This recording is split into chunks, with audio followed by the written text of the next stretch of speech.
ጤና ይስጥልን የከበረ ሰላምታችን በመላው ዓለም ሆናችሁ ቃል ስፖርት ዩቲዩብ ቻናላችንን ለምትከታተሉ ውድ አድማጮቻችን ሁሉ ይድረስ ብለናል። ከእናንተ ከሆነው ቃል ስፖርት ዩቲዩብ ቻናል ለዚህ ሰዓት መርጠን ያሰናዳላችሁን ስፖርታዊ ጥንቅሮች ከሀገር ቤት ከባህር ማዶ በቅደም ተከተል እያጋራናችሁ ቆይታ የምናደርግ ይሆናል። እንደ ሁልጊዜው ላይክ፣ ሰብስክራይብ፣ ሼር እያደረጋችሁን አብራችሁን ቆዩ። በሀሳብ መስጫ ሳጥናችን ላይም ትላንታችሁ እንዴት አለፈ፣ ዛሬስ ምን እንጠብቅ እንዲሁ ልታጋሩን ትችላላችሁ። እኛ በመረጃ ሰዓታችን ሰፋ ያሉ ጥንቅሮች እናነሳለን። አስቀድመን የተወሰኑ የሀገር ቤት መረጃዎችን ይዘናል። እነሱን አስቀድመን እናደርሳችኋለን። በባህር ማዶ የመረጃ ሰዓታችን በርከት ያሉ የሊግ መርሃ ግብሮች ከኢንተርናሽናል ብሬክ በኋላ ተመለከትን። በርከት ያሉ ያልተጠበቁ ውጤቶች በየስቴዲየሞቹ ነበረ፣ እንመለከታችኋለን። በተለይም በስፔን ላሊጋ የመሪ መቀየር ሂደት የተመለከትንበት፣ ግን ዛሬ ማድሪድ ሊያስመልስ ይችላል። የባርሴሎናን ድል ተከትሎ ነው ሪያል ማድሪድ መሪነቱን ያጣው። ከዛ ውጪ በጣሊያን፣ በጀርመን፣ በፈረንሳይ በርከት ያሉ መርሃ ግብሮች ሲደረጉ ነበር። በየስቴዲየሞች የነበሩ ለየት ያሉ ሁነቶችን እናነሳለን። ከዋክብቶችንም የተመለከተ ለየት ያለ ጥንቅር በዚህኛው መርሃ ግብራችን ይዘናል። በተወዳጁም እንግሊዝ ፕሪሚየር ሊግ በርከት ያሉ መርሃ ግብሮች ነበሩ፣ እናነሳቸዋለን። ለየት ያሉ ሁነቶች የተከሰቱባቸውን ስቴዲየሞች እናነሳለን። በፕሪሚየር ሊጉ ያልተጠበቁ ውጤቶች ከተመለከትንባቸው ስቴዲየሞች ውስጥ አንደኛው ሴንት ጄምስ ፓርክ ስቴዲየም የኒውካስል ዩናይትድ ድል ነው። ሲቲን አሸንፎታል። የሲቲ መሸነፍ ለአርሰናል ሌላ ትልቅ ዕድል የፈጠረበት አጋጣሚ ነበረ።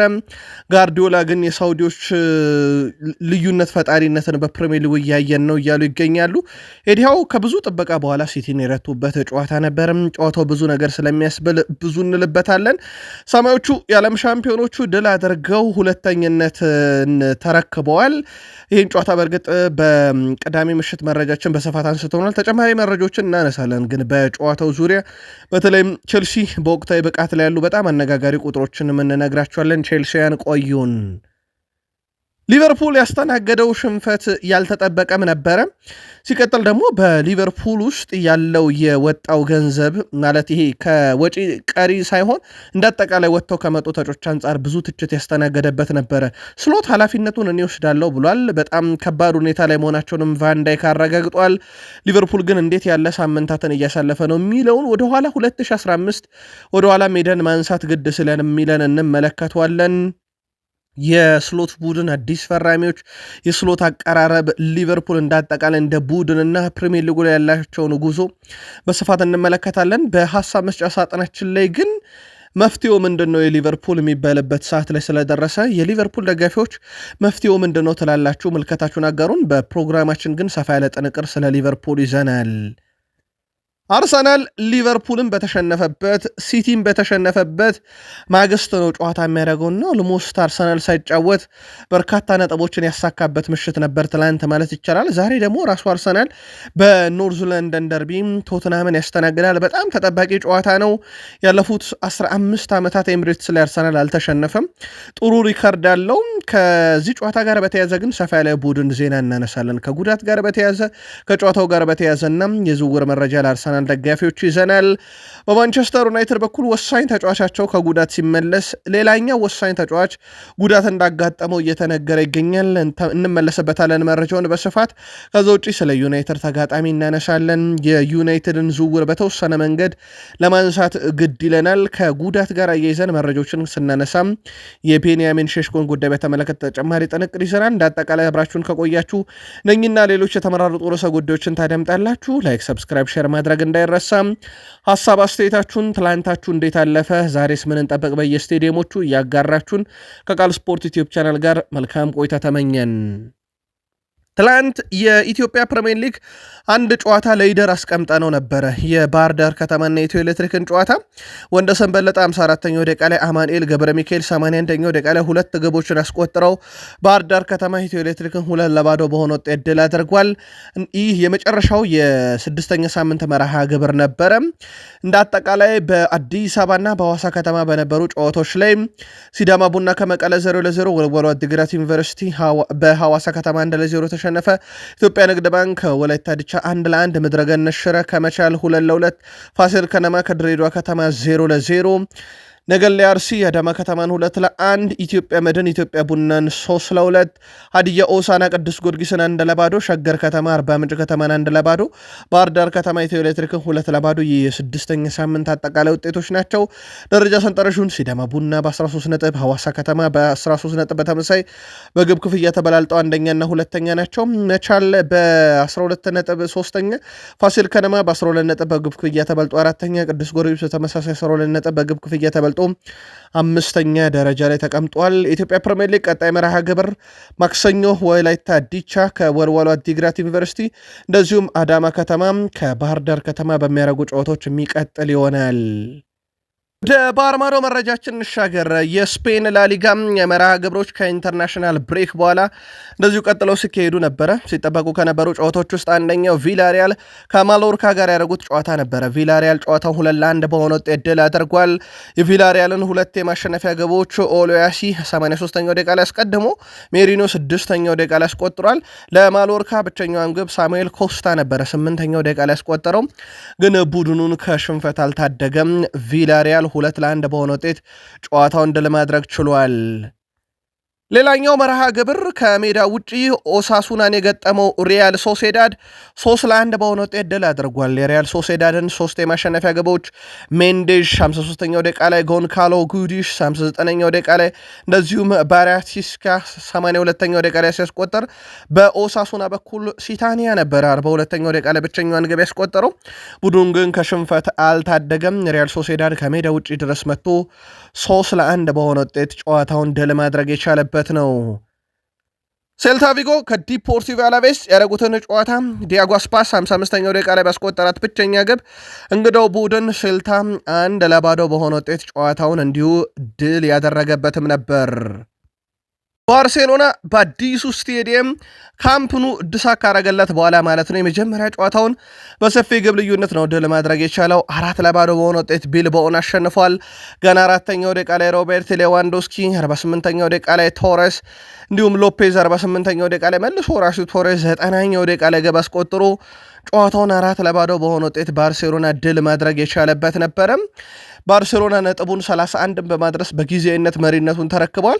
ቀጣይ ደግሞ በአውሮፓ ሻምፒዮንስ ሊግ ከቼልሲ ጋር በጣም ወሳኝ የተባለ ጨዋታ ያለበት ማክሰኞ ስላቪያ ፕራህ ከአትሌቲኮ ቢልባኦ ሌላ የቢልባኦ መርሃ ግብር ነው። ባርሴሎና በአጠቃላይ ድል ያደረገበት በጣም አስደናቂ ምሽት ላይ እንደ ላሚን ያማል ያለም ተጫዋች በጣም አስደናቂ ነበረ። 2 አሲስቶች፣ 2 ኢላማቸውን የጠበቁ ሙከራዎች፣ 3 የግብ ዕድል ፈጠረ፣ 86 ኳስ ነካ፣ 50 ለቡድን አጋሮች በትክክል ያቀበለው ኳስ ነው። 8 ኳሶችን በተቃራኒ ሳጥን ውስጥ ነካ፣ 8 ስኬታማ ድሪብል፣ 9 የመሬት ላይ ግንኙነቶችን ድል ያደረገበት በጣም አስደናቂ ምሽት በካምፕኑ ያደረገበትም ነበረ ለላሚን ያማል። ሮቤርት ሌዋንዶስኪም 18 ጨዋታ በዚህ ሲዝን 11 ጎል 2 አሲስት አለው። 37 ዓመቱ ነው። ወደ ቤተሰቦቻችን ሮቤርት ሌዋንዶስኪ 5 ጎል 2 አሲስቶችን በመጨረሻ 4 ጨዋታዎችም እንደዚሁ ማበርከት ችሏል። ለብሔራዊ ቡድንና ለራሱ ለባርሴሎና ሃትሪክ የሰራበት የሴልታ ቪጎን ጨዋታ ጨምሮ ኔዘርላንድና ማልታ ላይ በብሔራዊ ቡድን ደረጃ 1 ጎል 2 አሲስት ከቢልባኦ ጋር ትላንትና 1 ጎል አለው። በጣም አስደናቂ የሚባል ጊዜን እያሳለፈ ነው። ያው የመጨረሻ ዓመቱ ላይ ይገኛል። የጨዋታው ኮከብ የነበረው ፌርሚን ሎፔዝ 7 ጎል 4 አሲስት በዚህ ሲዝን አለው። በጣም አስደናቂ ቁጥር ነው። ፌርሚን ሎፔዝ የጨዋታው ኮከብ ተብሎ ተመርጧል። ሃትሪክ መስራት የሚችልበትም እድል ነበረው በጨዋታው ላይ። የፌርሚን ሎፔዝ ግን አልተጠቀመም። ቶረስ ለሃትሪክ በጣም የቀረበበት ግን ደግሞ አንድ ኳስ በቫር የተሻረበትም አጋጣሚ እንደዚሁ ነበረ። ሃንሲ ፍሊክ በካምፕኑ ዙሪያ ተጠይቀው ነበረ። እሳቸው ከረጅም ጊዜ በኋላ ነው ወደዚህ የመጣ ነው። አስታውሳለሁኝ 3ኛ ዲቪዥን ክለብ እያሰለጠንኩኝ ባርሴሎና ተሸንፈን በጥሎ ማለፍ ጨዋታ ከቡድኑ ተሰናብቼ ነበር። አንድ ቀን በካምፕኑ አሰለጠናለሁ የሚል እምነት ነበረኝ፣ ያንን እያሳካው እገኛለሁ ብሏል። እናም በካምፕኑ የተገኘ ሰፊ ድል ሆኗል። ከረጅም ጊዜ በኋላ ባርሴሎና በድል አጠናቋል። ዛሬ ላሊጋው ይመለሳል። ሪያል ኦቪድን ከሪዮ ቫልካኖ፣ ሪያል ቤትስን ከዤሮና፣ ሄታፌን ከአትሌቲኮ ማድሪድ፣ ኤልቼን ከሪያል ማድሪድ የሚያገናኝ ይሆናል። በተለይም እነኚህ ተጠባቂ መርሃ ግብሮች ውስጥ ኤልቼና የሪያል ማድሪድ ጨዋታ አሸናፊው ሪያል ማድሪድ ከሆነ የላሊጋ መሪነቱን ይረከባል። ኤልቼ ከሆነ ግን ባርሴሎና መሪነቱን በዚሁ አጽንቶ ሊቀጥል የሚችልበት ነውና ይህ ጨዋታ ካሁኑ በትልቁ እየተጠበቀ ይገኛል።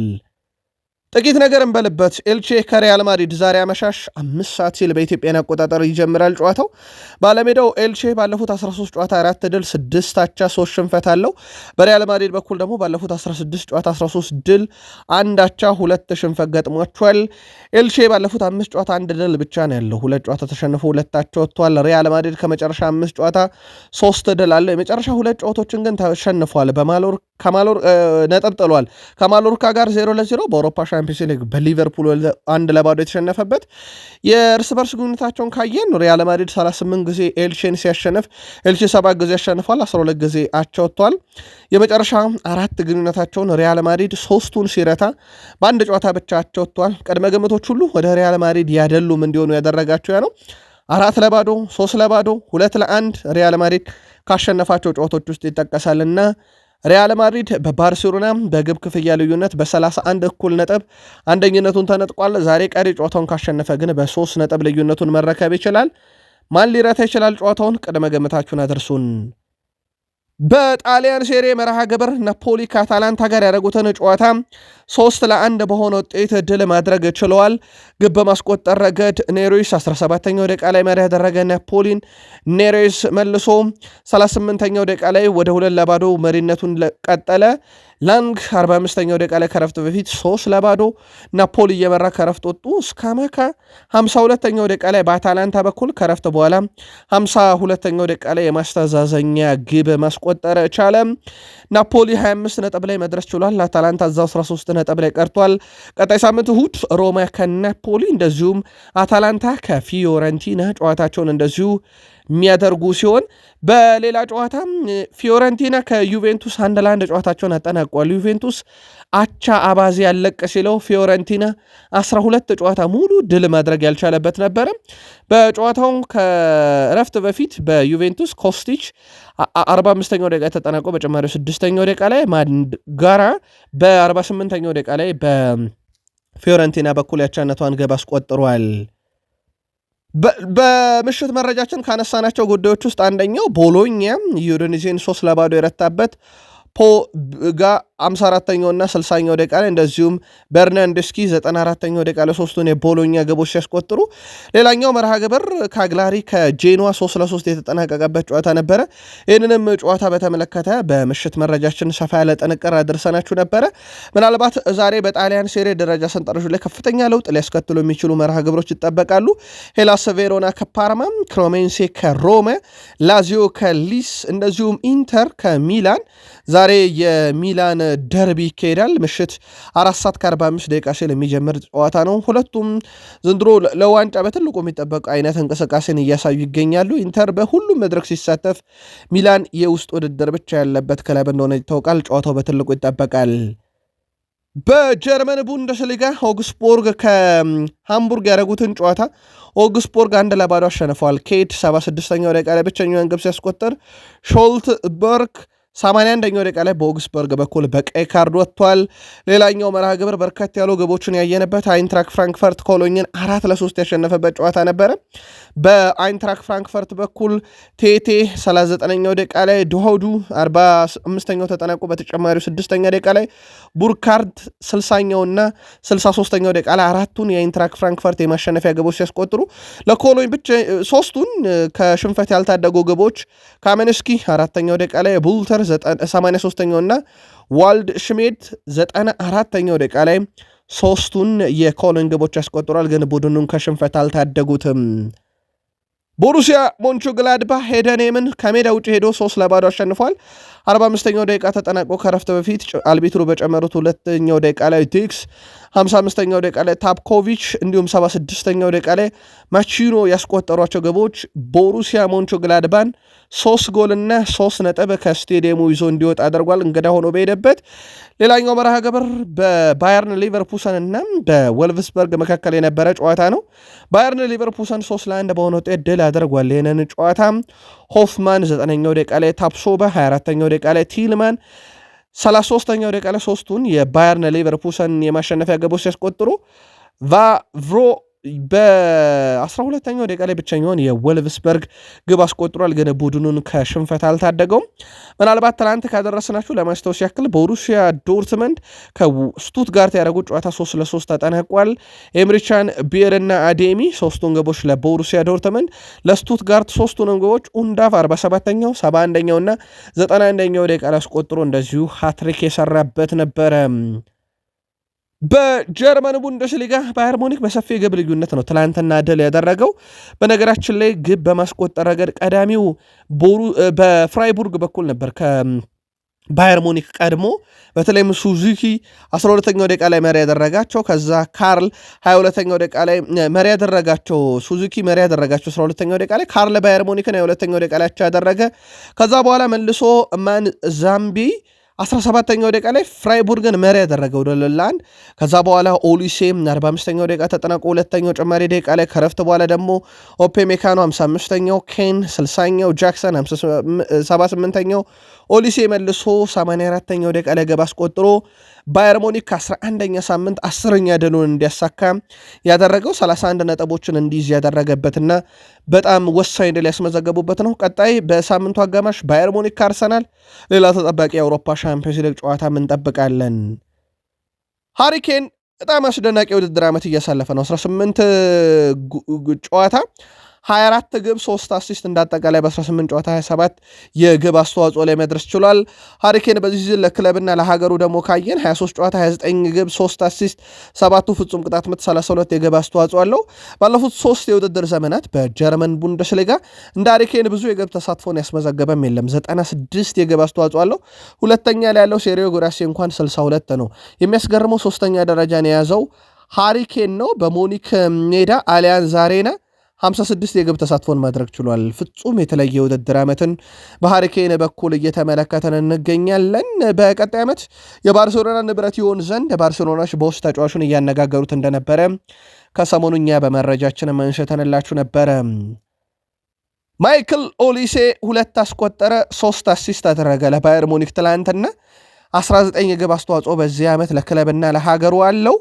ማይክል ኦሊሴ በባየር ሙኒክ ቤት በ23 ዓመት ከ345 ቀን በአንድ የቡንደስሊጋ ጨዋታ 5 የግብ ተሳትፎን ያስመዘገበ የመጀመሪያው ተጫዋች ሆኗል። ትላንትና ከ2 ግብ በተጨማሪ 3 አሲስት 10 ነው ሬቲንግ ራሱ የተሰጠው። ሌላ በጣም አስደናቂ ምሽትን እያሳለፈ ነው ከክሪስታል ፓላስ ከሄደ በኋላ። በባየር ሙኒክ በኩል ሌላ ወጣት ተጫዋች እናንሳ። ባየር ሙኒክ ከፍራይቡርግ ባደረጉት ጨዋታ ትላንት ሌናርት ካርል በ17 ዓመት ከ273 ቀን ግብ በማስቆጠርና ለግብ የሚሆን ኳስ አመቻችቶ በማቀበል ችሏል። በቡንደስሊጋ ታሪክ 2004-5 ጀምሮ በሪከርድ ከተመዘገቡ ተጫዋቾች መካከል ይህን ስኬት ከሱ በታች ዕድሜ ሆኖ ያስመዘገበው ዩሱፍ ሙኮኮ ነው ብቻ ነው። ይህም 17 ዓመት ከ265 ቀን በናሴ 2022 እሱም ከፍራይቡርግ ጋር በነበረ ጨዋታ ላይ ይህን ያደረገው። ትላንትና ተረኛው ደግሞ ሌርናንት ካርሎ ነው። በጣም አስደናቂ ታዳጊ በባየር ሙኒክ እያየን እንገኛለን። ባየር ሙኒክ እንዳጠቃላይ በዚህ ሲዝን በሁሉም መድረክ 18 ጨዋታን ያደረጉ 17 ድል አንዳቻ 64 ጎል አስቆጠሩ 15 ተቆጠረባቸው። 7ቱ ጨዋታ ከ18ቱ ግብ አልተቆጠረበትም። ከዩኒየን በርሊን ጋር ብቻ 2-2 የወጣው ጨዋታ ብቻ ነው የሚጠቀሰው። ከዛ ውጭ ተጋጣሚዎቹን በሙሉ ድል ያደረገበት ነበር 17ቱን። በጣም አስደናቂ ውድድር ዓመት እያሳለፉ ነው። ምናልባት ዩኒየን በርሊን በዚህ ዓመት እንዴት በሚያስብል ሁኔታ 2-2 ሲያጠናቅቅ ማለት ነው። ፓሪስ ሰን ዠርሜን እንኳን ዲያዝ በቀይ የወጣበትን ባየር ሙኒክን ማሸነፍ ተስኖት 2-1 እንደተሸነፈበት ይታወቃል። ለማንኛውም ቡንደስሊጋ ዛሬ ይቀጥላል። 2 መርሃ ግብሮች እናያለን። አረቤ ላይፕዚግ ከወርደር ብሬመን፣ ሴንት ፓውሊን ከዩኒየን በርሊን ዛሬ በቡንደስሊጋ የምንመለከታቸው ቀሪ መርሃ ግብሮች ናቸው። በቡንደስሊጋ ያሉ ውጤቶች እነኝን ይመስላሉ። ፈረንሳይ ደረስን። በፍራንስ ሊጋ መሪው ፓሪስ ሰን ዠርሜን ከሊ ሃቨር ጋር ያደረጉትን ጨዋታ 3-0 በሆነ ውጤት ድል ያደረጉበት ነበረ። በጨዋታው ላይ ገና በ29ኛው ደቂቃ ላይ ሊ ካንግ ኢን መሪ ያደረገ ፓሪስ ሰን ዠርሜንን። ኔቬስ 65ኛው ደቂቃ ላይ፣ ባርኮላ 87ኛው ደቂቃ ላይ ግብ አስቆጥሮ ፓሪስ ሰን ዠርሜን በፓርክ ደ ፕሪንስ 3 ጎል እንዲሁም 3 ነጥብ ይዘው መውጣት የቻሉበት ነበረ። ፒኤስጂ ማሸነፉን ተከትሎ ነጥቡን 30 በማድረስ የሊጉን መሪነት አጠናክሯል። በአሰልጣኝ ሉዊስ ኤንሪኬ የሚመራው ፒኤስጂ ሮብ ከቶትናም ጋር የአውሮፓ ሻምፒዮንስ ሊግ መርሃ ግብር እንደዚሁ እንደሚጠብቀው ይታወቃል። ሌላ መርሃ ግብርም ነበረ። ሌንስ ከስትራስቡርግ ያደረጉት ጨዋታው በሌንስ 1-0 በሆነ ውጤት ድል አድራጊነት ተጠናቋል። ጊዮኒው 69ኛው ደቂቃ ላይ ብቸኛዋን ግብ ለሌንስ አስቆጥሮ ነው ሌንስ ጨዋታውን 1-0 በሆነ ውጤት እንደዚሁ ድል ማድረግ የቻለው። ትላንት በጉጉት ሲጠበቅ የነበረ ጨዋታ ነበረ በፍራንስ ሊጋ ሬኒስ ከሞናኮ። ምክንያቱ ደግሞ ፖል ላቤሌ ፖግባ የመጀመሪያ ጨዋታውን የሚያደርግበት ነበረ ከ2 ዓመት በኋላ። እንደ አጠቃላይ ጨዋታውን ሬንስ ነው ሞናኮን 4-1 ያሸነፈው። ያልተጠበቀ ነው። አይት ቦዲል 20ኛው ደቂቃ ላይ፣ ካማራ 48ኛው ደቂቃ ላይ፣ እምቦሎ 73ኛው ደቂቃ እና ብላስ 83ኛው ደቂቃ ላይ አራቱን የሬንስ የማሸነፊያ ግቦች ሲያስቆጥሩ ኒካ ብሪዝ የቀድሞ የአርሰናል ተጫዋች 95ኛው ደቂቃ ላይ ሞናኮን ከሽንፈት ያልታደገች የማስተዛዘኛ ግብ አስቆጥሯል። ፈረንሳዊ የመሃል ሜዳ ተጫዋች ፖል ላቤሌ ፖግባ ከዓመታት በኋላ ወደ እግር ኳስ ሜዳ መመለስ ችሏል። ሞናኮ በሬንስ 4-1 በተሸነፈበት ጨዋታ ላይ እንግዲህ ተጫዋቹ ተቀይሮ በመግባት ነው ጨዋታ ያደረገው። ከአበረታች ንጥረ ነገር ጋር በተያዘ በእግር ኳስ ታግዶ የቆየው ፖል ላቤሌ ፖግባ 811 ቀናትን ከሜዳ ውጭ ለማሳለፍ ተገዶ ነበረ። ፖግባ ለመጨረሻ ጊዜ ሜዳ ላይ ታየው በ2023 መስከረም ወር ላይ እንደነበረ ይታወቃል። ትላንትና ተቀይሮ ገብቶ ጨዋታን አድርጎ ነበርና በርካቶች በጉጉት የጠበቁትም ከዛ አንጻር ነበረ። ዛሬ የፍራንስ ሊጋ ይቀጥላሉ። ቤተሰቦቻችን በፍራንስ ሊጋ ኦግዤር ከኦሎምፒክ ሊዮን፣ ስታድ ሬኒስ ከሜት፣ ቱሉስ ከአንገርስ፣ ናንትስ ከሎሪየንት፣ ሊል ከፓሪስ ዛሬ ደግሞ በፍራንስ ሊጋ ቀጥለው የሚካሄዱ መርሃ ግብሮች ናቸው። ሳውዲ አረቢያም ሲጠበቅ የነበረ ጨዋታ ነበረ። በተለይም አልሂላል ከአልፋህታ ጋር ያደረጉትን ጨዋታ በጎዶሎ ተጫዋች 2-1 አሸንፈው ለአልናስር ለሮናልዶ ቡድን በጣም የቀረቡበት ነበረ። ዳርዊን ኑኔዝ 22ኛው ደቂቃ ላይ እንደዚሁም ኔቬሽ 88ኛው ደቂቃ ላይ ሁለቱን ግቦች አስቆጥሯል አልሂላል።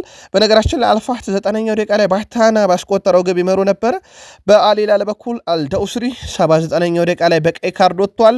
በደረጃ ሰንጠረዡ ላይም አልሂላል ከአልናስር በአንድ ነጥብ ዝቅ ብሎ ሁለተኛ ደረጃ እንዲቀመጥ ሆኗል። ዛሬ ግን አልናስር ከአልቃልጂ እንደዚሁም አልታውን ከኒዮም ጋር ጨዋታ አድርገው የደረጃ ሰንጠረዡ ላይ ለውጥ ሊያመጡ የሚችሉበት ውጤት ሊመዘገብ ይችላል። ቃል ስፖርት ዩቲዩብ ቻናል ወደ ተወዳጁ የእንግሊዝ ፕሪሚየር ሊግ ወዳገኘናቸው ስፖርታዊ ጥንቅሮቻችን እንሻገር። ከፕሪሚየር ሊግ የመረጃ ሰዓታችን ጋር በድጋሚ መልካም ቆይታ ተመኘን። ላይክ፣ ሰብስክራይብ፣ ሼር አድርጉን። ትላንታችሁ እንዴት አለፈ? ዛሬ እስከ የስቴዲየሞቹ ምን እንጠብቅ የሚለውን ግን በዛው ማጋሩን። ትላንት በፕሪሚየር ሊግ በርንማውስ ከዌስትሃም ዩናይትድ ያደረጉት ጨዋታ 2-2 በሆናቸው ውጤት ተጠናቋል። ካሉም ዊልሰን ከኢራኦላ ያገኛትን ኳስ አስቆጥሯል። በነገራችን ላይ ግብ ጠባቂውን አሲስት ያደረገለት፣ ስለዚህ ከ10 ቁጥሮች የላቀ አንድ አሲስት ላይ ደርሷል ማለት ነው። መልሶ ካሉም ዊልሰን ከቱዲቦ ያገኛትን የ35ኛ ደቂቃ ግብ ወደ ግብነት ቀይሮ ዌስትሃም 2-0 ይመራ ነበረ። በኋላም ላይ ግን በርንማውሶች ከረፍት በኋላ 69ኛው ደቂቃ ላይ ትራቭነር እንደዚሁም ኢንሰል ኡንዋል 81ኛው ደቂቃ ላይ ሁለት ግቦችን አስቆጥሮ ጨዋታው 2-2 በሆናቸው ውጤት ተጠናቋል። በርንማውዝ አንድ የኢራኦላ ቡድን ሳይታሰብ በሜዳውና በደጋፊ ፊት በቪታሊቲ ስቴዲየም ነጥብ የጣለበት ጨዋታ ነበረ። ብራይተን ኤንድ ሆቭ አልቢዮን ከብሬንትፎርድ ያደረጉትን ጨዋታ ብራይተኖች ከመመራት ተነስተው 2-1 በሆነ ውጤት ድል አድርገዋል። ኢገር ቲያጎ በፍጹም ቅጣት ምት 29ኛው ደቂቃ ላይ መሪ ያደረገ ብሬንትፎርድን። ከዛ በኋላ ግን 71ኛው ደቂቃ ላይ ዳኒ ዌልቤክ ከያንኩቡ ሜንታ ያገኛትን ኳስ አስቆጥሯቸው ያደረጋቸው ሄንሽል ውድ 84ኛው ደቂቃ ላይ የብራይተንን የማሸነፊያ ግብ አስቆጥሮ ብራይተን ጨዋታው 2-1 አሸነፈ። በነገራችን ላይ ኢገር ቲያጎ ከሃላንድ 14 ግቦች ቀጥሎ 9 ግቦችን በማስቆጠር ሁለተኛ ደረጃ ላይ ተቀምጧል። በብሬንትፎርድ የመጀመሪያ 12 የፕሪሚየር ሊግ ጨዋታ የተመዘገበ ከፍተኛው ግብ ነው። በነገራችን ላይ ኢገር ቲያጎ 9 ግቦችን ሲያስቆጥር ከዚህ በፊት ኢቫን ቶኒ 8 ጎሎችን 2022-23 ብራያን ቤሞ 2024-25 8 ጎሎችን አስቆጥሮ ነበረ። ኢገር ቲያጎ በዚህ ዓመት ግን በ12 ጨዋታ 9 ጎሎችን በማስቆጠር ቀድሞም ሲል በኢቫን ቶኒ እና በብራያን ቤሞ በብሬንትፎርድ ቤት ተይዞ የነበረውን ሪከርድ የግሉ ማድረግ ሲችል ካለፈው የውድድር ዘመን ጀምሮ እድሜው 21 እና ከዛ በታች ሆኖ እንደ ያንኩቡ ሜንታም ብዙ የፕሪሚየር ሊግ የግብ አስተዋጽኦ የሚያበረከት የለም። 7 ጎል 8 አሲስት 15 የግብ አስተዋጽኦ ላይ መድረስ ችሏል። ሌላ በጣም አስደናቂ ቁጥር ነው። ክራቨን ኮቴጅ ፉልሃም ከሰንደርላንድ ያደረጉት ጨዋታ ነበረ። የሰንደርላንድ አልሸነፍ አልበገረ ባይነት የቆመበት ጨዋታ ነበረ። ራውል ሄሜኔስ 84ኛው ደቂቃ ላይ ከቺኮዜ ያገኛትን ኳስ አስቆጥሮ ፉልሃም ጨዋታውን 1-0 ድል አድርጓል። በሰንደርላንድ በኩል ያልተጠበቀ ሽንፈት ነው ትላንትና የገጠማቸው። ሌላኛው መርሃ ግብር ክሪስታል ፓላስን ከወልቭስ ያገናኘ ጨዋታ ነበረ። ወልቭስ አሁንም ድል ማድረግ አሁንም ነጥብ ማግኘት ተስኖታል።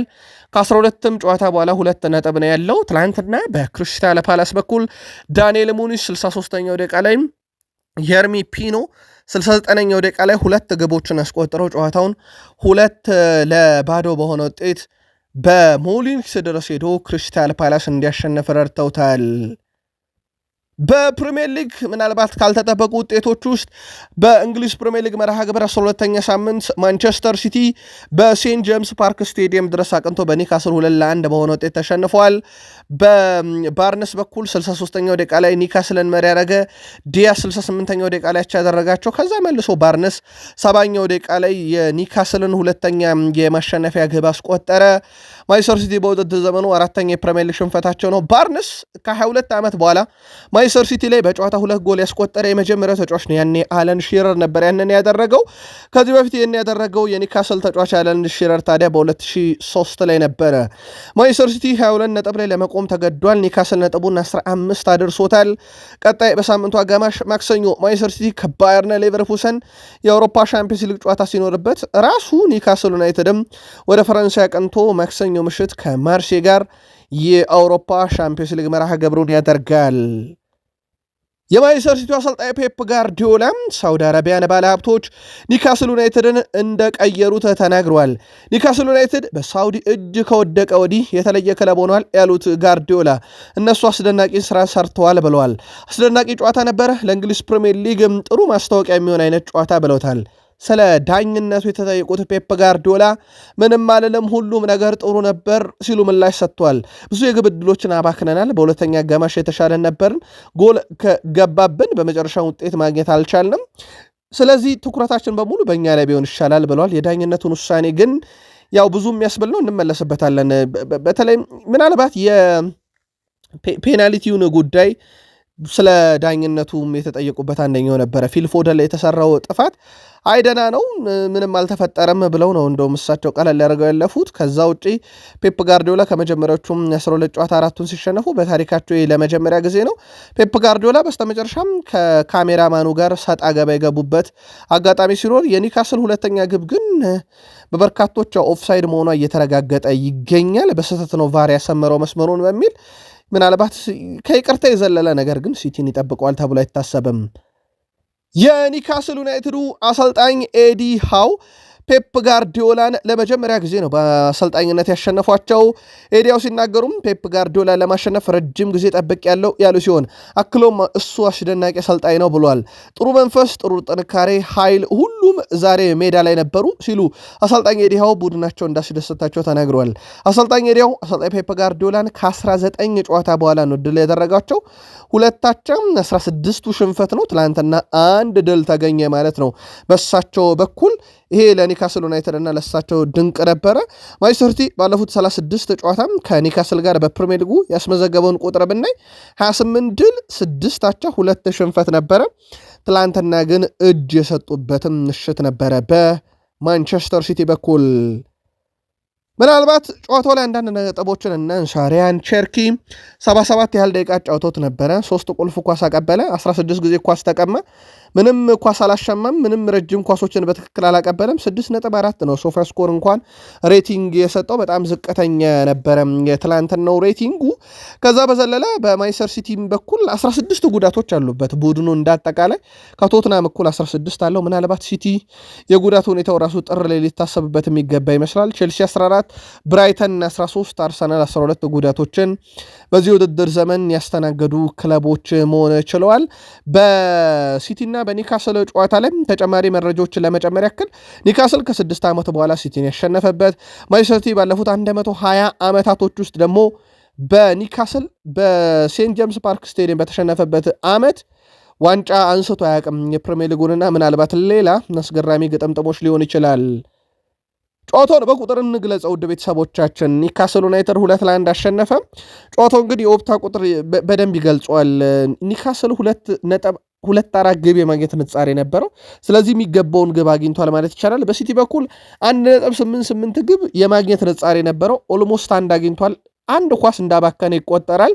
በሙከራ ደረጃ ሲቲ 17 ኒካስል 9 ኢላማውን በጠበቀም ኒካስል 5 ሲቲ 4 በኳስ ቁጥጥር ሲቲ 68 በመቶ ኒካስል 32 በመቶ አግኝተዋል።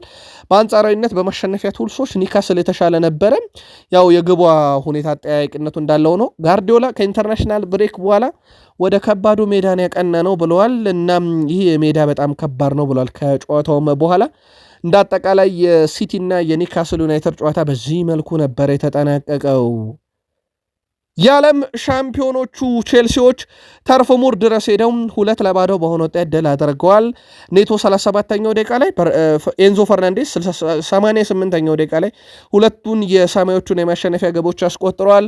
ፔድሮ ኔቶ በዚህ ዓመት ከየትኛውም የቼልሲ ተጫዋች በላይ በነገራችን ላይ ፕሪሚየር ሊጉ ከፍተኛ ግብ አስቆጣሪያቸው ነው። ኤንዞ ፈርናንዴስ ደግሞ በውድድር ዘመኑ በሁሉም ውድድሮች 5ኛ ግቡ ነው። ሊያም ዴላፕ ግን አሁንም የሚጠበቅበትን እያደረገ አይደለምና ምናልባት ቼልሲ ዳግም ወደ ሌላ 9 ቁጥር በቀጣይ ክረምት እንዲያማትር ሊያደርገው ይችላል። ከዛ በዘለለ ግን ውድ ቤተሰቦቻችን ቼልሲ ነጥቡን 23 በማድረስ ከመሪው አርሰናል ያለው የነጥብ ልዩነት 3 ብቻ ነው። ሲቲን በ1 ነጥብ ልቆታል። በርንሌ 10 ነጥብ ላይ ቆሟል። በአውሮፓ ሻምፒዮንስ ሊግ ደግሞ በጣም ትልቅ ጨዋታ ይጠብቋል። ቼልሲን ከባርሴሎና ጋር ማክሰኞ ምሽት የሚደረግ ጨዋታ ሲሆን ተሸናፊው በርንሌ ከጌት ኮሚኒቲ ስቴዲየም ድረስ አቅንቶ ከብሬንትፎርድ ጋር ቀጣይ ሳምንት ቅዳሜ ጨዋታውን ያደርጋል። ቼልሲዎች ከኖቬምበር 2001 በኋላ ነው 3 ተከታታይ ጨዋታ ከሜዳቸው ውጭ ድል ማድረግ የቻሉት።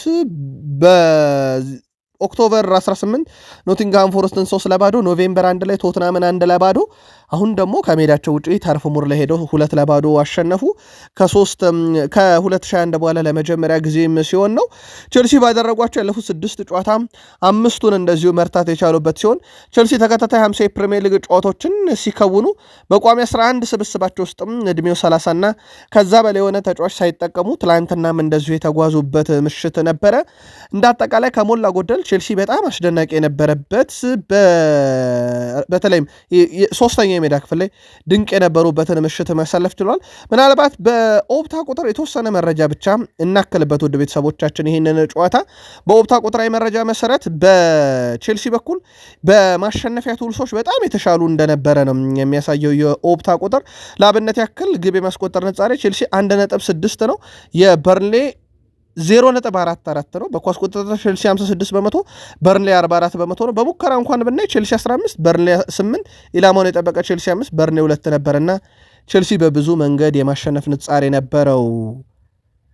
የመርሳይዱ ክለብ ሊቨርፑል አሁን በጣም ሲሪየስ ችግር ውስጥ ነው። እንደውም ከመጥፎ በጣም እጅግ በጣም ወደ መጥፎ ነገር እያመራ ይመስላል። የሊቨርፑል ጉዞ የአምና ሻምፒዮን ስለሆኑ ሳይሆን እንደ አጠቃላይ ከፕሪሚየር ሊግ 12 ጨዋታ 6ቱን ተሸንፏል። ይህ ቡድን ትላንትና 3-0 ሲሸነፍ ያውን በተከታታይ ጨዋታ ነው። ካስታወሳችሁ በሲቲም 3-0 ተሸንፎ ነው ኢንተርናሽናል ብሬክ አምርቶ የነበረው።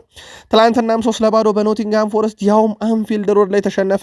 ሙሪሎ 33ኛው ደቂቃ ላይ፣ ሳቮን 46ኛው ደቂቃ ላይ፣ ጊብስ ዋይት 78ኛው ደቂቃ ላይ 3ቱን የማሸነፊያ ግቦች ለእንግዳው ቡድን አስቆጥሯል። በአሰልጣኝ አርኔ ስሎት የሚመራው ቡድን ሊቨርፑል 6ኛ የፕሪሚየር ሊግ ሽንፈቱ ነው። ነጥቡ 18 ነው። ደረጃ ሰንጠረዡ 11 ቢልም ከዚህም ሊወርድ ይችላል። ቀጣይ ጨዋታዎች ከተደረጉ በኋላ ኖቲንግሃም ፎረስት 12 ነጥብ ላይ ደርሷል። ቀጣይ ሳምንት ዌስትሃም ዩናይትድ ከሊቨርፑል፣ ኖቲንግሃም ፎረስት ከብራይተን ቀጣይ የፕሪሚየር ሊግ መርሃ ግብሮች ናቸው። የሊቨርፑል አምበል ቨርጅል ቫንዳይክ ቡድናቸው አስቸጋሪ ጊዜ ላይ እንደሚገኝ ከጨዋታው በኋላ ተናግሯል። በጣም አስቸጋሪ ሁኔታ ውስጥ ነን ሲል ስለ ቡድኑ ቁመና የተናገረው ቨርጅል ቫንዳይክ ከዚህ ማጥ በፍጥነት መውጣት አለብን ብሏል። ስለ ሁኔታው ማውራት ብቻ ከችግሩ መውጣት አይቻልም ሲል ያሳሰበው ቨርጅል ቫንዳይክ እኔ ማውራት ስላለብኝ ነው እዚህ ማውራው ብሏል። ይህ የሁላችንም ችግር ነው፣ ኃላፊነቱን ወስዳለሁ፣ ሁሉ መውሰድም አለበት፣ ጠንክረን መስራት አለብን፣ መሻሻል ይጠበቅብናል ብሏል። ግን አሁን ትልቅ ቀውስ ውስጥ እንዳለ ቡድኑ አምኗል። ቨርጅል ቫንዳይክም ሊቨርፑል ባለፉት ጥቂት ጨዋታዎች ላይ እያሳየ የሚገኘውም አቋም እጅግ በጣም ደካማም የሚባል ነው። የመርሳይዱ ክለብ ሊቨርፑል አሰልጣኝ አርኔ ስሎት ከሽንፈቱም በኋላ ኃላፊነቱን እኔ ወስዳለሁ ብሏል።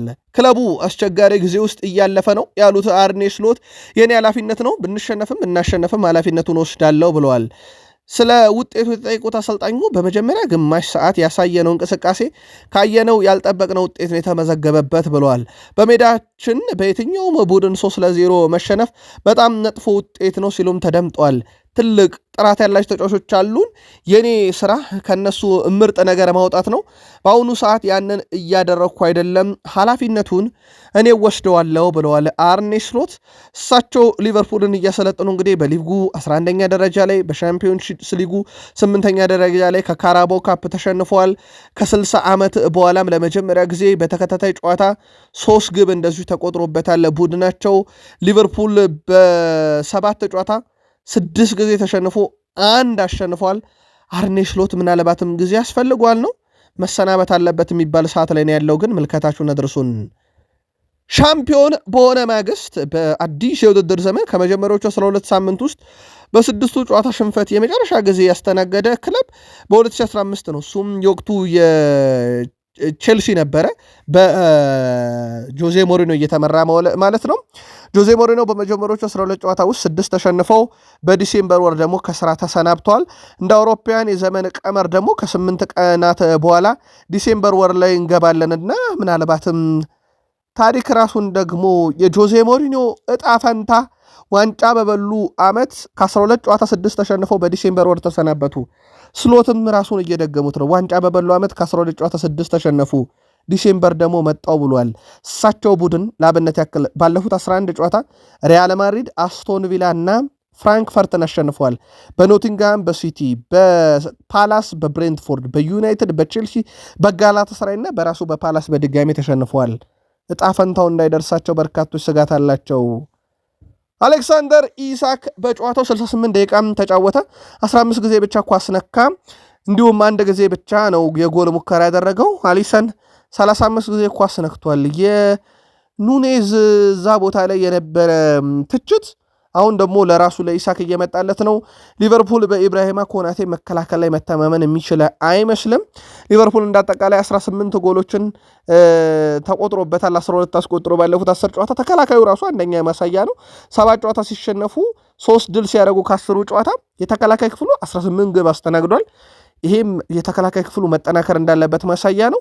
ሊቨርፑል እንግዲህ በተከታታይ 2 ጨዋታም ከ3 ሲደመር ግብ በላይ ሲቆጠርበትም ከ1965 በኋላ ለመጀመሪያ ጊዜ ነው። በነገራችን ላይ ስለ አሞሪም ስንብት እየተወራ ነበረ። ሩበን አሞሪም በ25 14 ሽንፈት ነው ያላቸው። አሁን ስሎት 17ኛ ሽንፈታቸው ላይ እንደዚሁ የደረሱበት ነበረ።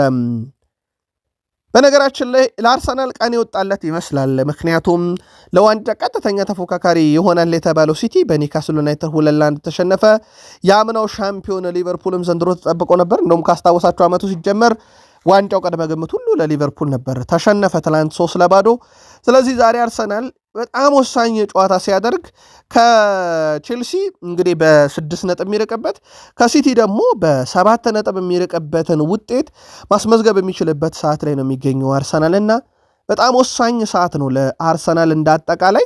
ይህ የሳምንቱ ጨዋታ ላይ እንግዲህ ምናልባትም አርሰናል በተጨማሪ አስቶን ቪላ እና ሊድስ፣ ማንቸስተር ዩናይትድ እና ኤቨርተንም ልክ እንደ አርሰናል ሁሉ ተጠቃሚ የሚሆኑበት ሳምንት ይመስላል ቀድሞ ጨዋታ ውጤቶችን ማወቃቸው። በዚሁ ወደ አርሰናል መረጃ እንሻገር።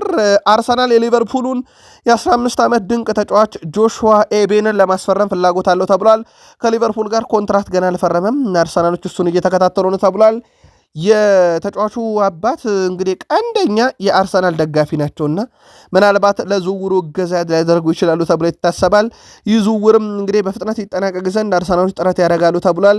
የአካዳሚ ተጫዋች ላይ ትኩረት እያደረጉ ነው በርካታ ክለቦች። ራሱ አርሰናል ያጣቸውም አሉ። እነ ቾዶ ኦቢ ያሳደጋቸው እነ ማክስ ዶማንንም በዚህ ውስጥ መጥቀስ ይቻላልና በትልቁ ይጠበቃል። አርሰናል እስከ ጥር ድረስ ያለውን የቡድን ሁኔታ ይገመግማል ተብሏል። በጥር ደግሞ ሌሎች ትልቅ ተጫዋቾችን ለማምጣት ወይም ይሄ ቡድን ላይ ለውጥ ማምጣት የሚችሉ ተጫዋቾችን ለማምጣት እስከ ጥር ድረስ ያለውን የቡድን ስብስቡን ማየት ይፈልጋል ተብሏል። በተለይም ጉዳት በጣም የሚቸገር ከሆነና ለመፎካከር የሚያስቸግር ከሆነ አስገዳጅ የሚሆኑ ዝውውሮችም በጥር የዝውውር መስኮት በአርሰናል በኩል ሊጠበቁ ይችላሉ። አርሰናል በቶትናም ሆትስፐርስ ኤሚሬትስ ላይ በፕሪሚየር ሊግ ከተሸነፈ 15 ዓመት ተቆጥሯል። አርሰናል ከቶትናም ጋር በፕሪሚየር ሊጉ በኤሚሬትስ ያላቸውንም ታሪክ ብናይ ባለፉት 19 ጨዋታ አርሰናል 12 አሸንፎ 6 አቻ ወጥቶ አንድ ጨዋታ ተሸንፏል። 48 ግብ አርሰናል ሲያስቆጥር 25 ግብ ተቆጥሮበታል። አርሰናል የማሸነፍ ነጻሪው ቶትናምን ኤሚሬትስ ላይ 63.1% ነው። ስለዚህ ቅድመ ግምቶች ሁሉ ለአርሰናል እንዲያመሩ የሚያደርግ ይሆናል ማለት ነው። አርሰናል ዛሬ ሰሜን ለንደን ደርቢን ጨዋታ ማሸነፍ ከቻለ ከማንቸስተር ሲቲ በ7 ነጥቦች በልጦ የፕሪሚየር ሊጉን ደረጃ ሰንጠረዥ በ6 ነጥብ ከቼልሲ ደግሞ ርቆ መሪነቱን እንደዚሁ ማጠናከር የሚችልበት ነውና አርሰናል ውጤት አይቶ መግባቱ የምንጊዜም ተቀናቃኝ ክለቡ ቶትናም መሆኑ በጨዋታው ላይ ምናልባትም በደንብ ውጤት ለማምጣት የሚያስችል መነሳሻ ሊሆነው ይችላል። በተለይም የፕሪሚየር ሊጉን ዋንጫ ለማንሳት ካላቸው ፍላጎትና ተነሳሽነት አንጻር ትልቅ እድል ነው በአርሰናል እጅ ላይ ያለው። እስከዚህ ሰዓት ድረስ ውድ ቤተሰቦቻችን ማዱኬ፣ ማርቲኔሊ፣ ካላፊዮሪ በጨዋታው ብቁ ናቸው ብቁ አይደሉም የሚለውን ነገር ማረጋገጫ ከአሰልጣኙ ሊገኝበት አልቻለም። የመጨረሻ ውጤቶች እኛም እየተጠባበቀ እንገኛለን። ግን በዚሁ በቃል ስፖርት ዩቲዩብ ቻናል ላይ የጨዋታው አሰላለፍ እንደወጣም ለአርሰናልና ለቶትናም ደጋፊዎች ይፋ እናደርጋለን። በእርግጥ በቶትናም በኩል በርካታ ጉዳቶች እንዳሉ ይታወቃል። ስለዚህ ልክ አሰላለፉ እንደወጣው ወይም አዲስ መረጃ እንዳገኘን እንነግራችኋለን። የአርሰናል ደጋፊዎች ያው ዛሬ በራሳቸው ወጪ በኤሚሬትስ ትልቅ ባነር አዘጋጅተዋል። ስለዚህ ስቴዲየሙን ቶትናም ላይ ጫና ለመፍጠር ከሚደረግ ጥረት አንጻር በትልቁ ተዘጋጅተውበታል ማለት ይቻላል። በራሳቸው ወጪ ነው በነገራችን ላይ ይህንን ያዘጋጁት። የቀድሞ ተጫዋቾች የአሁን ተጫዋቾችን የቀላቀሉና መልእክት የሚያስተላልፉ ባነሮችን አዘጋጅተዋል ነው የተባለው። ቶትናምና አርሰናል በየትኛውም መድረክ በየትኛውም የደረጃ ሁኔታ ላይ ቢገናኙ ጨዋታው የኖርዝ ለንደን ደርቢ ጨዋታ ነውና ቀላል እንደማይሆን ይጠበቃል። አርሰናል በሜዳው ነው ጨዋታውን የሚያደርገው። አርሰናል እናስቀድም። ባለፉት ወደ 17 ጨዋታ አርሰናል 14 ድል ነው፣ 2 አቻ 1 ሽንፈት። በቶትናም ሆትስፐርስ በኩል ካለፉት 18 ጨዋታ 8 ድል 6 አቻ 4 ደግሞ ሽንፈት ገጥሞታል። በመጨረሻ 5 ጨዋታ አርሰናል 4 ድል 1 አቻ። በቶትናም በኩል በመጨረሻ 4 ጨዋታ 2 ድል 2 ሽንፈት 1 አቻ። በመጨረሻ እነኚህ ክለቦች ባረጓቸው የመጨረሻ 4 ጨዋታ ውስጥ ደግሞ ውድ ቤተሰቦቻችን በአጠቃላይ አርሰናል 3ቱን ረቷል። 1 ጊዜ ቶትናም አሸንፏል። በእርስ በርስ ግንኙነታቸው አርሰናል 62 ጊዜ ሲረታ አርሰናል 81 ጊዜ ሲረታ ቶትናም 62 ጊዜ ረቷል። 82 ጊዜ ደግሞ ጨዋታቸውን ባቻ ውጤት ነው 52 ጊዜ ደግሞ ጨዋታቸውን ባቻ ውጤት ነው ያጠናቀቁት። በቶትናም በኩል ለመጨረሻ ጊዜ አርሰናልን ያሸነፈው 1-2 ነው። ከዛ ውጭ አርሰናል 2-1፣ 1-2፣ 3-2 ያሸነፈበት ጨዋታ ይጠቀሳል። አርሰናል መሪነቱን በ26 ነጥብ አስጠብቋል። ዛሬ ካሸነፈ ልዩነቱን ያሰፋል። ቼልሲ በ23 ይከተላል። ማንቸስተር ሲቲ 22 ነጥብ አለው፣ በሶስተኝነት ተቀምጧል። ክሪስታል ፓላስ በ20 ነጥብ አራተኛ፣ ብራይተን ኤንድ ሆቭ አልቢዮን በ19 ነጥብ 5ኛ ደረጃ ላይ ተቀምጧል። የደረጃ ሰንጠረዡ ግን ዛሬ ለውጥ ይጠብቀዋል። ኮቢ ሜኖ በዛሬው ዕለት የቡድን ልምምድ ላይ ተሳትፏል። ለኤቨርተን ጨዋታ ይደርሳል አይደርስም የሚለው ጉዳይ ላይ እንግዲህ የአሰልጣኝ ስታፍ አባላት የመጨረሻ ውሳኔን እየተጠባበቀ እንገኛለን እኛም። ከዛ በተጨማሪ ግን ለዩናይትድ ዛሬ ጥሩ የማይባለው ዜና የማቲያስ ኩና ነው። ማቲያስ ኩና በዛሬው ልምምድ ላይ የጭን ጉዳት ያስተናገደ ሲሆን ይህም ምን ያክል የከፋ ነው በሚለው ጉዳይ ላይ ምርመራ እየተደረገለት ይገኛል። ምናልባትም በማንቸስተር ዩናይትድ በኩል ኤቨርተኑ ጨዋታ ይደርሳል አይደርስም የጉዳቱ መጠን ምን ያክል ነው የሚለው ጉዳይ መግለጫ ይሰጥበታል። ቤንያሚን ሼሽኮ ግን መረጃውን አረጋግጦታል ጉዳት ማስተናገዱን ተጫዋቹ። ያው እንዳልኳችሁ የጉዳቱ መጠን ግን የከፋ ነው የከፋ አይደለም ወይም ደግሞ በጨዋታ ይገኛል አይገኝም የሚለው ጉዳይ ግን ለማረጋገጥ አልተቻለም። ፕሮግራም ነበረ በዩናይትድ ከማንቸስተር ዩናይትድ ተጫዋቾች ጋር የተያዘ በዚህ ጉዳት ምክንያት እንግዲህ ፕሮግራሙ ሊሰረዝ እንደሚችልም እየተጠቆመ ይገኛል። ተጨማሪ መረጃዎችን ለማግኘት ጥረት እያደረገ ነው፣ እናጋራችኋለን። ያለፉት 5 ጨዋታ ውጤቶች ከኤቨርተን ጋር ማንቸስተር ዩናይትድ ብልጫ አለው። ለአብነት ያክል ካለፉት 5 ጨዋታ ዩናይትድ 4ቱን ኤቨርተንን አሸንፏል። 2-0፣ 3-0፣ 2-0፣ 4-0። ከዛ ውጭ አቻ የወጡት በፌብራሪ 2022 ላይ 2-2 አቻ የወጡበት ጨዋታ ነው። ከዛ ውጭ ዩናይትድ የበላይነት ኤቨርተን ላይ አለ። ግን ደግሞ ኤቨርተንም ዘንድሮ በጣም ጥሩ የሚባል ጊዜን እያሳለፉ ይገኛሉ በፕሪሚየር ሊጉና ለዩናይትድ ቀላል ጨዋታ ይሆናል ተብሎ አይታሰብም። ኤቨርተን 15 ነጥብ ይዞ 13ኛ ነው። ዩናይትድ 18 ነጥብ ይዞ 10ኛ ደረጃ ላይ ነው የሚገኘው። ስለዚህ ኤቨርተን ካሸነፈ 18 ነጥብ ላይ ሆኖ የደረጃ ሰንጠረዡን ከዩናይትድም ከሌሎች 18 ነጥብ ካላቸውም በግብ ክፍያ ልዩነት ሊረከብ ይችላል። ግን ዩናይትድን በቀላሉ እጅ ይሰጥበታል ተብሎ የሚጠበቅ ጨዋታም አይደለም። በብሪስቶል እየተጫወተ ይገኛል የማንቸስተር ዩናይትዱ ራዴክ ቪቴ ግብ ጠባቂ። ትላንት ስዋንሴ 3-0 በሆነ ውጤት ብሪስቶል ሲያሸንፍ መረቡን ሳያስደፍር ነው የወጣው። በነገራችን ላይ ወደ 8.2 ሬቲንግ ተሰጥቶታል። 5 ኳስ አዳነም፣ 7 ኳሶችን ደግሞ ከግብ ክልሉ አርቋል። 40 የኳስ ንክኪ ነበረው። ይህ ግብ ጠባቂ በበርካቶች እየተፈለገ ነው። ግን ዩናይትዶች ቀጣይ ዓመት የራሳቸው የማድረግ እቅድ እንዳላቸው ሰሞኑን ነግረናቸዋል። ዩናይትድ ቤት ግን እንደዚህ የሚደነቁና የሚወደሱ በርካታ ተጫዋቾች አሉ። ለአብነት ያክል ዘንድሮ የማቲያስ ዴሊክት ዓመት ነው ማለት ይቻላል። የመከላከል ክፍሉ ላይ ያለው ጥንካሬ ፍጹም የተለየ ነው። የሩበን አሞሪም እያንዳንዷ ደቂቃ ጀማሪ ተጫዋች ነው። በጣም አስደናቂ የመሃል ሜዳ ክፍል ተከላካይ አግኝተዋል። ሌላው የሶስት ተከላካይ ስለሚጠቀሙ የመሃል ተከላካይ ግራውን የሚይዝላቸው የሌሳንድሮ ማርቲኔዝ መመለስም ለዩናይትድ ትልቅ ግባት ነው። እሳቸው ለጨዋታ ብቁ ነው ብለን መናገር እንችላለን። በኤቨርተን ጨዋታ በቡድን ስብስባችን ውስጥ ይካተታል ወይም አይካተትም የሚለውን ግን አልወሰንኩም ማለታቸው ይታወቃል። ስለዚህ የመከላከል ክፍሉም ላይ ሌላ ጠንካራው ተጫዋች መጥቶላቸዋል። ሼሽኮ ግን ጉዳት ላይ ነው፣ ከጨዋታ ውጪ ነው። እናም በዚህ ጉዳይ ላይ እንግሊዝ ቀድሞ የመድፈኞቹ ተጫዋች በአሁኑ ሰዓት ተንታኝ ሆኖ እየሰራ የሚገኘው ፖል ሜርሰን የሼሽኮ መጎዳት ኤቨርተንን እንደማይጠቅማቸውና ማቲያስ ኩኛ የተሻለ እንደሚሰራ ጠቅሷል። ቤንያሚን ሼሽኮ ከሰኞ ከጨዋታ ውጪ መሆኑ ኤቨርተን አይረዳቸው፣ ምክንያቱም ከእርሱ ጋር መጫወትን ይመርጣሉ። በታርጌት ማን የሚጫወትን ቡድን ማርክ ማድረግ ስለማይቸገሩ ብሏል። ሼሽኮ ቢጫወት ኖሮ ኤቨርተን ከማን ጋር እንደሚፋለሙና ማላይ ትኩረት ማድረግ እንዳለባቸው ያውቁ ነበር ብሏል። ነገር ግን እንደ ማቲያስ ኩኛ እንደ ሜሰን ማውንት ያሉ ሐሰተኛ 9 ቁጥሮችን መጠቀም እንደዚህ አይነት ጨዋታ ላይ ያስፈልጋል ብለዋል። በአንድ ሰከንድ ውስጥ ኩኛን እየተመለከታችሁ በሌላ በኩል ደግሞ ብራያን ቤሞ ከሱ ጋር ተቀናይቶ ሲሰራ ታገኙታላችሁ። ሼሽኮ የአጥቂ መስመሩን ሲመራ ዩናይትድ የሚጫወተው በአንድ መንገድ ብቻ ነው። ይህ ደግሞ ለመቋቋም ቀላል ነውና ለኤቨርተን ጥሩ ነበረ ሼሽኮ ቢኖር፣ ለዩናይትድ ጥሩ ግን ያለ ሼሽኮ መጫወታቸው ነው እያሉ ይገኛሉ። የቀድሞ ሰው ግን የማቲያስ ኩኛም ነገር አሁን አሳሳቢ ነው። ትላንትና በልምምር ላይ መጠነኛ ጉዳት አስተናግዷል። እንዳልኳችሁ ጉዳት መጠኑን እያጣራ እንገኛለን። አሰልጣኝ ሩበን አሞሪም እንግዲህ ቡድናቸው ሳምንቱ መጨረሻ ነው የሚጫወተው። ሰኞ ምሽት የሚደረግ ጨዋታ ነው። የሌሎች ጨዋታዎችን ውጤት ማየታችን ይጠቅመናል፣ በቂ የረፍት ጊዜ ይሰጠናል። በኢንተርናሽናል ብሬክ ደክሞ የመጡ ተጫዋቾቻችን ተጨማሪ ሰዓትና ረፍትን አግኝተዋል ብሏል። ያው ግን ትላንት ምሽት እንደነገርኳችሁ የእሳቸው ፍላጎት ነው ይህ የደጋፊ ፍላጎት ቅዳሜና እሁድ ጨዋታ ቢሆን እንደሆነና ኦልትራፎርድ ጢም እንደሚል ተናግረዋል። ያው በፕሪሚየር ሊጉ ደግሞ የቴሌቪዥን መብትን የገዙትን ስካይ ስፖርት እና ቲኤንቲ ስፖርት ደግሞ ከጨዋታ ሽያጭ ነው ገንዘብ የሚያገኙት። ዩናይትድ ራሱ ተጠቃሚ ይሆናል። ስለዚህ የጨዋታ ሰዓትን የሚወስኑት እነሱ ናቸው በፕሪሚየር ሊጉ ላይ። በነገራችን ላይ ሩበን አሞሪም እንደውም ማክበር አለብን፣ ምክንያቱም የቲቪ ድርጅቶች ገንዘብ የሚያገኙት እንደዚህ ተጠንቅቀው በሚያወጧቸው መርሃ ግብሮች ነው፣ እኛም ከነሱ ገንዘብ እናገኘው ለዛ ነው ሲሉ ተደምጠዋል።